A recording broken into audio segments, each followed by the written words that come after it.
नमस्कार, good morning. स्वागत आहे तुमचं आपल्या एका नवीन मिनी ब्लॉगमध्ये. तर आज आहे संडे असल्यामुळे आज लेकरांना पण सुट्टी होती आणि मला पण सुट्टी होती. मैत्रिणींनो, आपण आपल्या घरातील दररोज थोडी स्वच्छता केली तर आपलं घर घाण पण होणार नाही आणि आपल्यावर कामाचा लोड पण येणार नाही. तर मी आज घेतलं होतं फ्रीज स्वच्छ करण्यासाठी आणि स्वच्छ केल्यानंतर बघा आपलं फ्रीज असं काही दिसू लागलं. सुट्टी असली की आमचं असं होतं, काय खेळू आणि किती खेळू.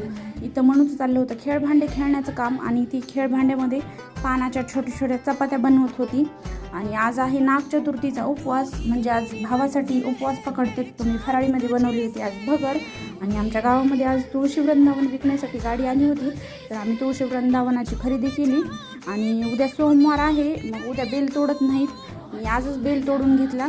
दिवसभर आपण कामे किती पण करा, आपली कामे काही संपतच नाहीत. संध्याकाळची वेळ झाली, दिवा लावून घेतला, मग स्वयंपाकाला लागले. स्वयंपाक बनवला, बाकीच्यांसाठी चपाती भाजी. आणि आम्हाला उपवास असल्यामुळे आज भगरीच्या भाकरी आणि बटाट्याची आमटी बनवली होती. इथं रात्र झाली तरी पण ह्यांचं झोका खेळायचं काम काही संपलं नव्हतं. भांडणं करू नयेत म्हणून तरी 2 झोके बांधले होते. व्हिडिओ आवडला तर चॅनलला नक्की सबस्क्राईब करा.